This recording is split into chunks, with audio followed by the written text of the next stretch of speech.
কবর জিয়ারতের সহি সুন্নত। জিয়ারত মানে ভিজিট করা। আসসালামু আলাইকুম, হুজুর ভালো আছেন, ইয়ামানিল্লাহ, এর নাম হলো জিয়ারত।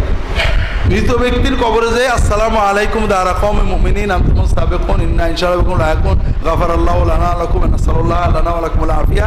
ছোট্ট ছোট্ট ছোট্ট ছোট্ট কয়েকটা বাক্য সহিহ হাদিসে প্রায় মুতাওয়াতির বর্ণিত আছে। এটাই হলো সুন্নত। ব্যাস, কবর জিয়ারত মানে কবরের পাশে যেয়ে মাইয়েতের দোয়া করা না। আপনার কি মনে হয় আমরা যদি এই মসজিদে বসে দোয়া করি মাইয়েতরা পাবে না? কবরের পাশে দাঁড়াই করলে তাড়াতাড়ি পাবে, মানে এই দূরত্ব কমে গেল তো চট করে ঢুকে যাবে নাকি? হ্যাঁ, এরকম কিছু কিনা?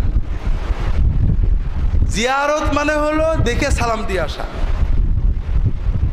এই জন্য কবর জিয়ারতের উদ্দেশ্য নিজের মৃত্যুর কথা স্মরণ করা, এটাই মূল। মাইয়েতকে সালাম দেওয়া। দোয়া রাসূলুল্লাহ সাল্লাম মুখতাসার এই ছোট ছোট বাক্যে করেছেন। আর কোনো কোরআন তিনি জিয়ারতের সময় পড়েছেন, পড়ে বক্সে দিয়েছেন, সাহাবীরা পড়ে বক্সে দিয়েছেন, কোথাও পাওয়া যায় না। তবে একটা হাদিস আসছে সহিহ মুসলিমে যে রাসূলুল্লাহ সাল্লাল্লাহু আলাইহি ওয়াসাল্লাম রাতের গভীরে উঠে বেরিয়ে গেলেন, আয়েশা পিছনে পিছনে গেলেন, যাই দেখেন তিনি বাকি গোরস্থানে হাত তুলে দোয়া করছেন দীর্ঘ সময়, 3 বার করলেন, এরপরে ফেললেন, আয়েশা তাড়াতাড়ি এসে ফিরে আসলেন। সহিহ মুসলিমের হাদিস, যেটা আমরা শবে বরাত উপলক্ষে জানি। সহিহ মুসলিমে শবে বরাতের কথা নেই। রাসূলুল্লাহ সাল্লাম বললেন যে তুমি হাঁপাচ্ছ কেন? পরে আয়েশা বললেন, রাসূলুল্লাহ বললেন আমি শুয়ে পড়ছিলাম, তুমি ঘুমিয়ে গেছো মনে করে আর তোমাকে বলিনি। জিবরাইল আমাকে বললেন বাকি গোরস্থানের মাইয়াতদের জন্য দোয়া করার জন্য। এটা স্পেশাল কেস, দোয়ার জন্যই হুকুম করেছেন, তিনি তাদের দোয়া করেছেন।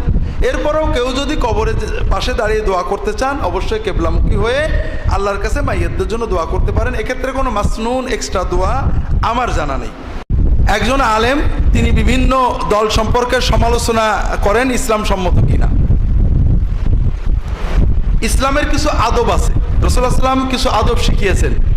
সমালোচনার ক্ষেত্রে আমরা কর্মের সমালোচনা করব, ব্যক্তির না।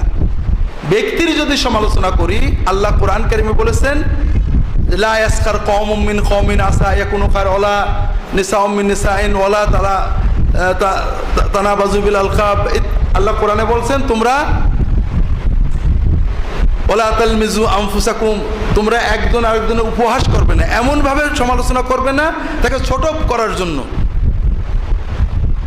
অথবা উপহাস করবে না, টিপ্পনি কাটবে না, খারাপ উপাধি দেবে না। এই জন্য আমাদের উচিত, আল্লাহ রাসূল সাল্লাল্লাহু আলাইহি ওয়াসাল্লাম যখন কারোর ব্যাপারে কথা বলতেন নাম ধরতেন না। তোমাদের ভিতরে এমন এমন মানুষ আছে এই কাজ করে, এই সুন্নতগুলো আমাদের মেনে চলা উচিত। সেটা হলো আমরা কর্মের সমালোচনা করব, মতের সমালোচনা করব, নাম না ধরার চেষ্টা করব। যদি নাম ধরতে হয়, আল্লাহ কোরআন কারীমে ইহুদি নাসারাদের নাম ধরে সমালোচনা করেছেন, কিন্তু দেখবেন অনেক জায়গায় প্রায় জায়গায় সমালোচনার সময় আগে বা পরে কিছু প্রশংসা করেছেন। লাইসু সাওয়াআন মিন আহলিল কিতাবে উম্মাতুন মুকতাসিদাতুন। আমরা কারোর যদি আলেম দিনের দায়ী হন তাদের ভালো পজিটিভ দিকগুলো বলবো, এরপরে বলবো তিনি এই কথা বলেছেন, আশা করি তিনি না বুঝে বলেছেন, কোরআন সুন্নাহর আলোকে এটা এইটা হয়। কারোর ইহতিকার কাফা বিল মারই ইসমান আইয়ুহাক্কিরা আখাহুল মুসলিম।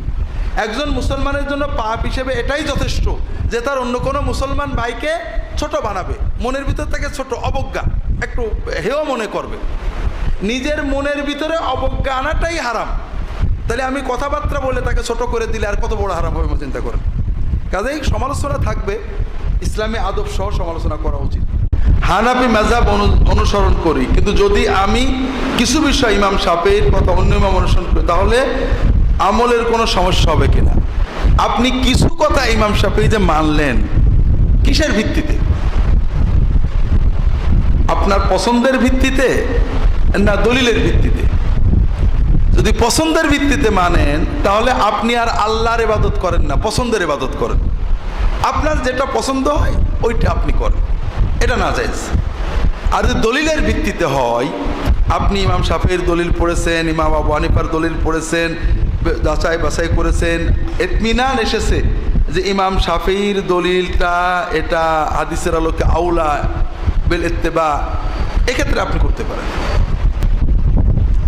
আরও বলি, ইমাম শাফিঈর নামে আমাদের সমাজে অনেক কথা আছে যেটা ইমাম শাফিঈর মাযহাবের উল্টো কথা, যেমন আমাদের দেশে প্রচলন আছে দাড়ি এক মুষ্টি রাখা হানাফি মাযহাবে সুন্নত বা ওয়াজিব, আর শাফিঈ মাযহাবে যত্রখলি রাখলেই হলো। ইমাম শাফিঈ যদি উঠতে পারতো তো আমাদের নামে মানহানির কেস করতো। ইমাম শাফিঈর মধ্যে দাড়ি যত বড় হোক রাখতে হবে, এক মুষ্টি দুই মুষ্টি কাটা যাবে না। ইমাম শাফিঈ কথা বানায় নিছে।